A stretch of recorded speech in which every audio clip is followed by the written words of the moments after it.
Good morning to all. To my right, we have Melissa DeRosa, Secretary to the Governor. To my left, Michaela Kennedy Cuomo, who is representing her whole family in the honor of allowing us to throw a wreath in honor of Memorial Day. To her left, Gareth Rhodes, who's been working with us from the onset of this tragic COVID situation. We're at the USS Intrepid Sea, Air, and Space Museum. This is a remarkable facility, and it's always a pleasure to be here. It was started by the Fisher family, which is one of the great families of the state of New York. Susan Marinoff-Zausner is here with us today, who's the president of the organization. We want to thank her for her kindness. And today we honor the service members who have lost their lives. We remember their families and the pain that they've dealt with. And we thank them all for their service, their bravery, and their sacrifice. I want to thank the Gelband family, Stu and Ellen, for being with us today and giving us the honor. And let's take a moment of silence in memory of all those who are fallen and wishing their families peace on this difficult day.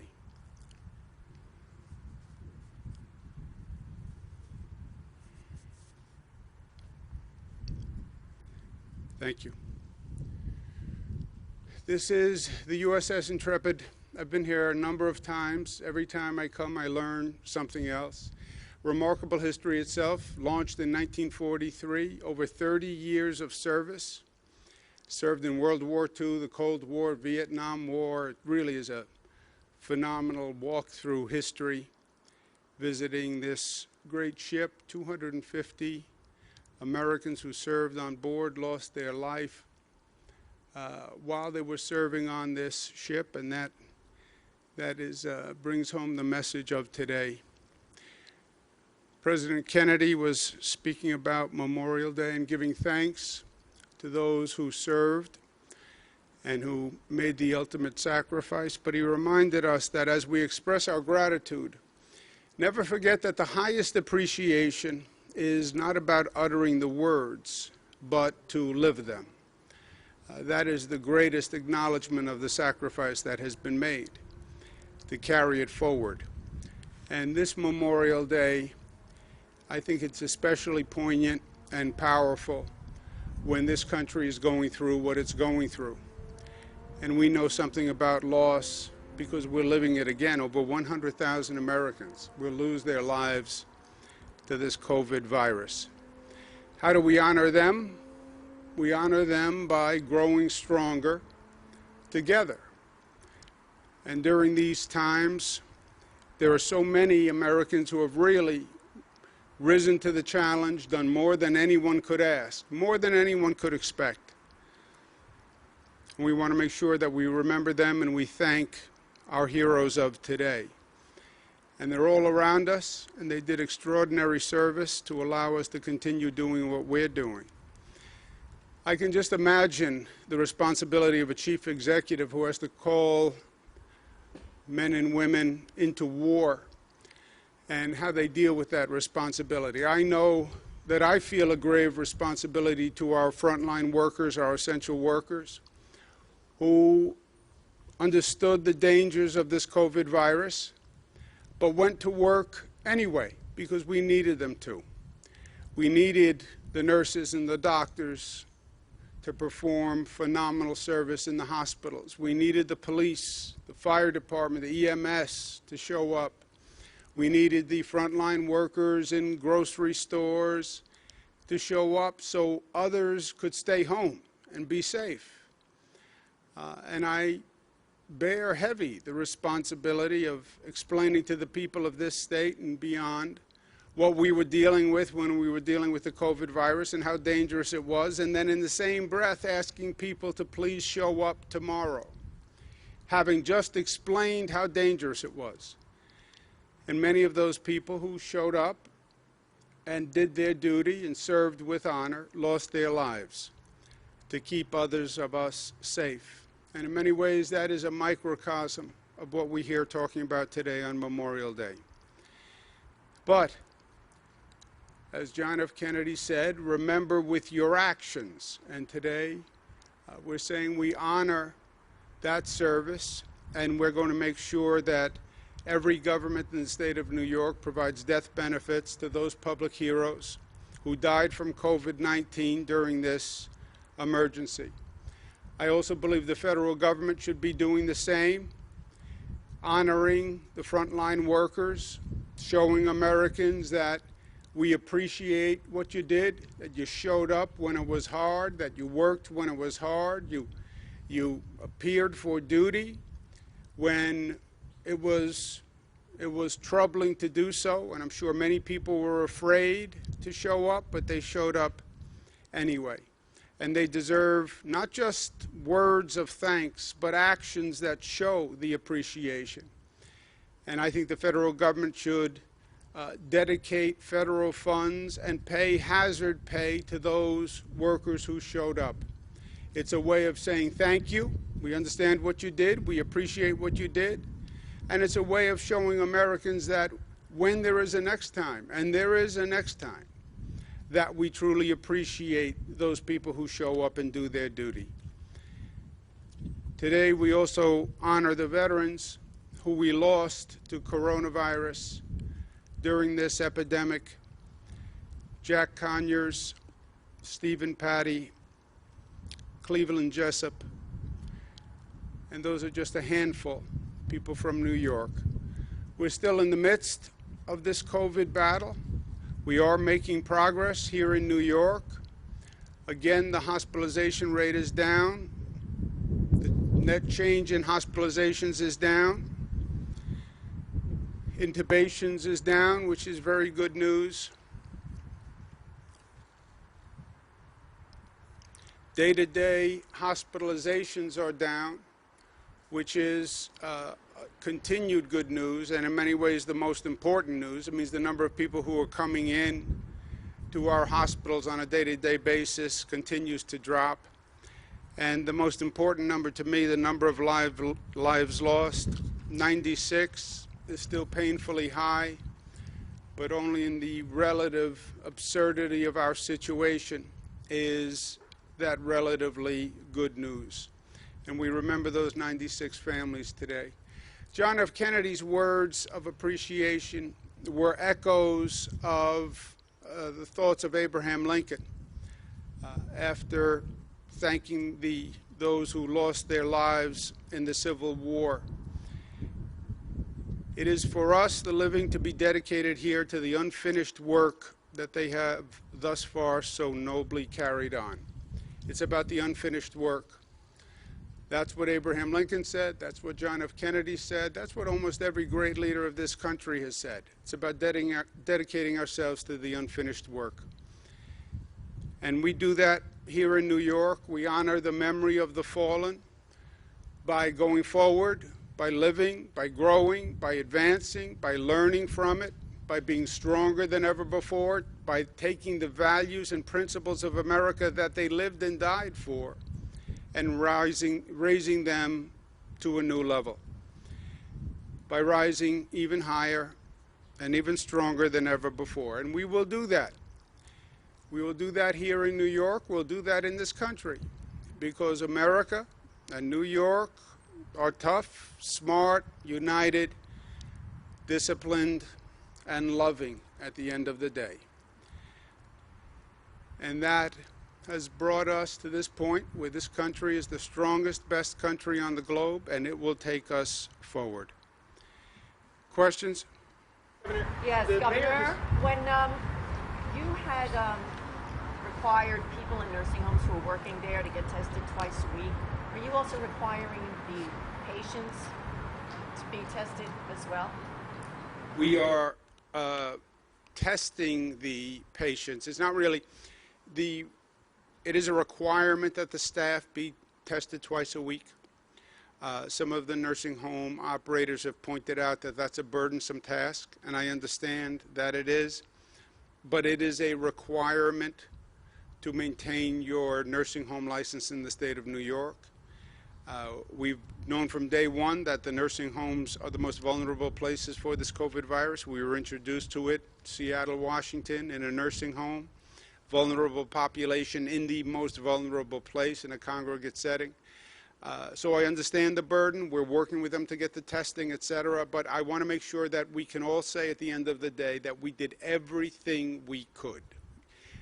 We still lost 96 people yesterday.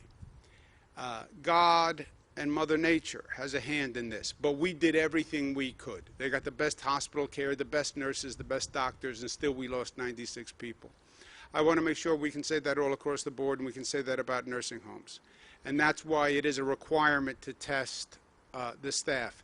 We're also testing the patients, the residents of nursing homes. I wouldn't call it a requirement, so to, but we are testing all the people in nursing homes. Criteria for that? When would they be tested? They're tested on an ongoing basis. It's happening now. They're tested by nursing home staff, or we have state personnel who are doing the testing.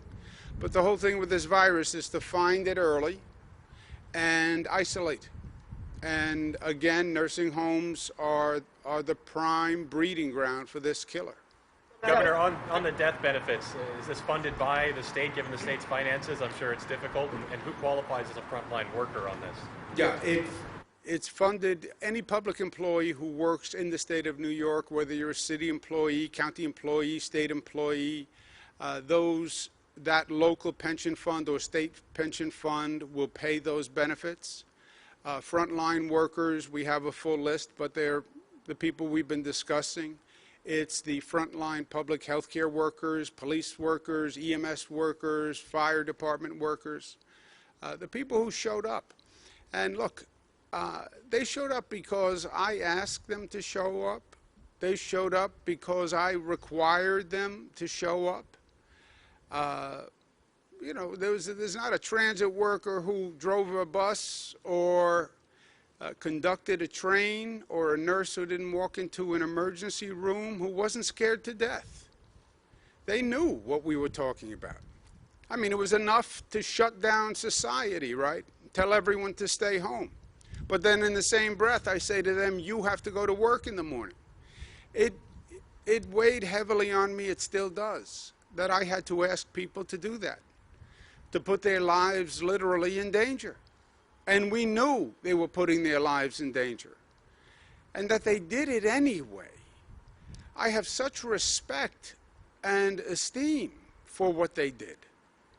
And I want to make sure that we repay that, not just by saying thank you and running nice television commercials, right?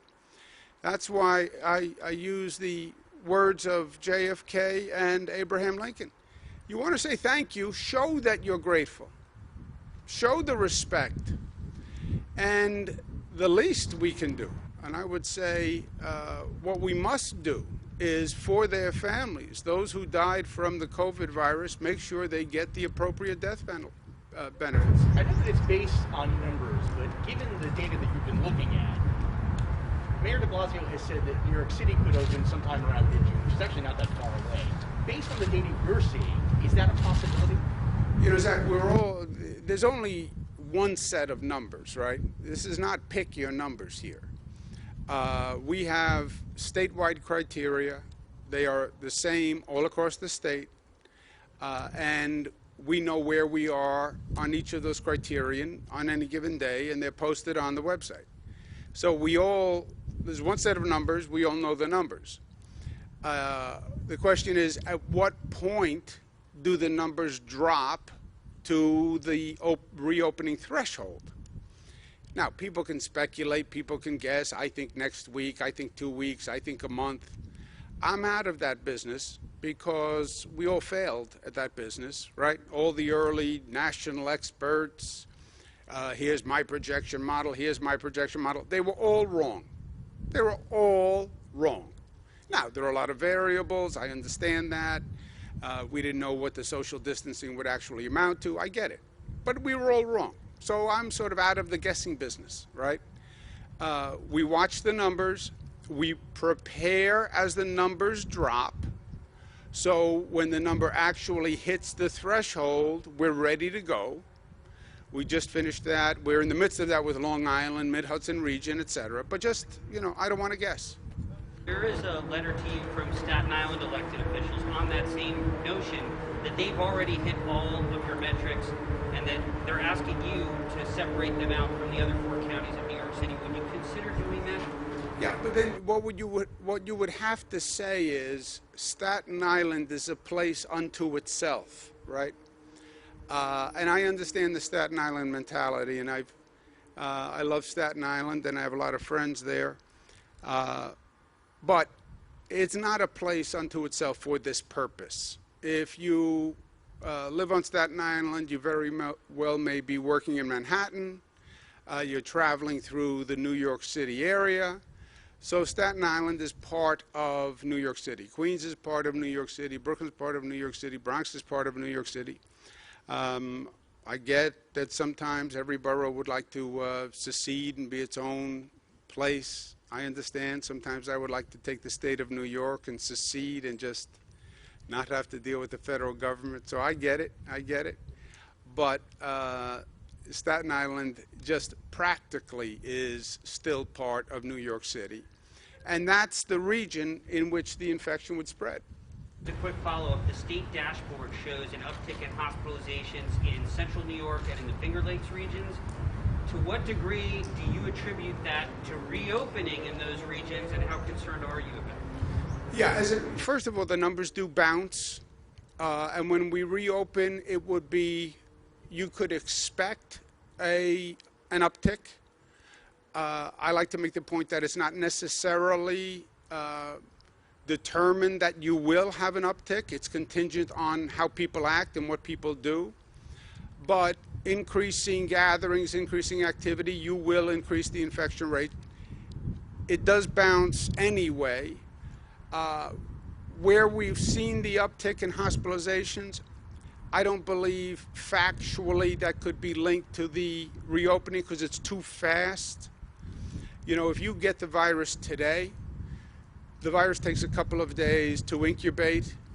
You then start to have some symptoms. You might feel ill to stay home, or you might not. If you feel ill to stay home, you'd be home for a few days. But it's like 10 days until you'd even think of going into the hospital. And that does not sync up with the reopening. It was too fast. Governor, I'm sure you can hear behind you, car traffic is picking up. Naturally, people are going to be a little afraid to get back on the subway despite the disinfecting. Congestion pricing was supposed to start up in January. I wanted to see if that is still at all on track, if you still want that in place. The congestion pricing, the big hurdle there is approval by the federal government, which actually has nothing to do with this entire COVID situation. Legally, some of the roads are federal roads, which then gives them the right to have to approve the congestion pricing plan. There have been many conversations with them about the pricing plan, but they have not yet approved it. So put COVID aside and everything else aside. You need federal approval, and we haven't gotten the federal approval yet. Now, why they wouldn't give us the federal approval is beyond me, which comes back to the possible, what if New York would have secede point, which we can't do, but it's nice to think about. The administration for that approval? There have been multiple conversations between the MTA and the federal administration on congestion pricing. What do you think of when you see pictures? I'm sorry. What do you think of when you see pictures of people in the Lower East Side, the Upper East Side, gathering without their masks in front of bars or restaurants, and even some of these other pictures in the country where there's mass gatherings and pools and beaches and no social distancing? Yeah, look, I'm a native-born New Yorker, as you know, so I was sort of born blunt, It is just the way of the place. And on the facts, you can reopen, you can increase activity without increasing virus spread. Be smart. I talk about the masks, and I'll talk about the masks until I am blue in my face because they work. They work. It is still inconceivable to me that the frontline workers have a lower infection rate than the general population. The nurses and doctors who were in an emergency room have a lower infection rate than the general population. The transit workers driving the subways have a lower infection rate than the general population. The police have a lower infection rate than the general population because they use the PPE. It works. Why you wouldn't use it, there's no legitimate, rational explanation. Well, I don't like the way it looks. You know what? Paint something on the mask, right? Get a new color. You know, you can get a designer mask. It's such a, the opposition is so trivial and nonsensical relative to the risk. You could get sick. You could make somebody else sick. Even if you think you're a Superman or Superwoman, you could bring the virus home and get someone sick and it winds up killing them. So it's just, it's not smart. It's not smart. My colleague, Melissa DeRosa, said yesterday, it was stupid. That's another way of saying not smart, sort of the hyper New York way of saying that. It takes less words. But yeah, so. That more people are ignoring or declining to wear a mask and ignoring social distancing because they see the numbers go down and they just think, oh, okay, it's all better now. Yeah, the number goes down until you go out and don't do the PPE and don't do the mask, and then the number will go up. And who's going to determine what happens to the number? The person in the mirror determines that number. You tell me what people do today, I'll tell you what the infection rate is 3, 4, 5 days from now. And if they're not smart, the number will go up, and then we'll have to slow down the reopening, which is what you're seeing all across the country, by the way. Our number's going down. The rest of the country, the number's going up. Why? Because they never took it seriously. Reopen too fast, reopen without monitoring, reopening without controls, the number goes up. And they haven't even looked at the history on this. I know history isn't cool anymore. I like to talk about history, and some people point out that, you know, nobody really cares what happened 100 years ago. I get that. But sometimes you pick up a little hint. We had the 1918 pandemic. You look at the places that didn't close, they had a much higher infection rate. And then it comes back in a second wave. So it's not smart. It defies history, defies everything we know, defies common sense. On the eviction moratorium. Other than that, I don't have any strong feelings on the matter. On evictions, I know it was extended into August, but there were a few extra lines that were in this new one about the tenant needed to be having financial hardships or on unemployment benefits. I wanted to see why those lines were added, and are you worried that it all puts the onus on tenants to prove they shouldn't be evicted? No, look, a lot of this is common sense, right, and balance. You should not be evicted because you can't pay the rent. And that's the executive order, and that's true through August. So rent, I wanted to take rent off the table for people, all right? That's one less thing you have to worry about. And one less thing until August. And by the way, between now and August is a lifetime, and if we're still in this chaos in August, we'll figure it out then. But that doesn't mean if you can pay the rent, just don't pay the rent. You know, it's not a free pass. It's you didn't pay the rent because you can't pay the rent because there's a COVID-related financial hardship. You have to be in a position where you can't pay. For that? No, that's the definition. Financial hardship related to COVID. It can't just be that you're rich and you don't want to pay and you want to stiff the landlord, right? That's not what this is about. Any three-way deals with the legislature? I know that they've been looking at some bills. They want to come back into session this week. And do you think we could be looking at kind of a big legislative package before they officially get out of session? Look, the legislature is going to come back this week. I think that's good. I've been talking to the legislative leaders all through this, so There's nothing that we have done that I didn't talk to the Assembly about and the Senate about. The question is what they do, right? Legislatures tend to spend money, right? That's basically the power of the purse. The problem in this situation is we don't have any money. We have a $13 billion deficit. We're now looking at cutting school aid 20%, cutting local governments 20%, cutting hospitals 20%. The only possible good news is if the federal government actually acts responsibly and provides funding for state and local governments. Otherwise, we don't have money. And any additional money we spend increases the cuts to school aid, local government, and hospitals. It's a zero-sum game. There is no printing press in Albany that makes money. We now owe $13 billion. You want to spend more money? Now we owe $13 billion and $1. And where do we get that from? From cuts to schools, education, etc. So that's the context in which they're operating. There are a lot of good things I would like to do. I would like to get more money to food banks right now. I would like to do more, frankly, for the frontline workers right now. There's a lot of good work that you could do now, people who need help. But it all takes money, and we don't have it.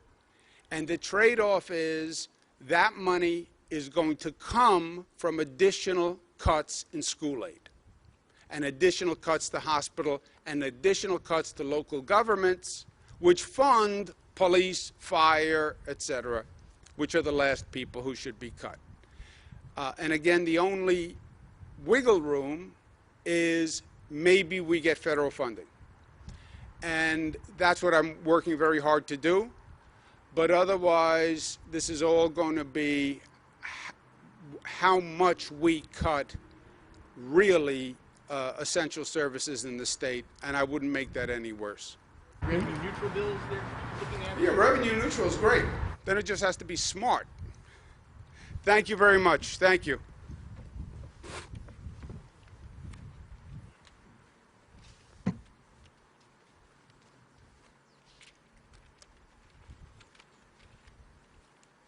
Thank you.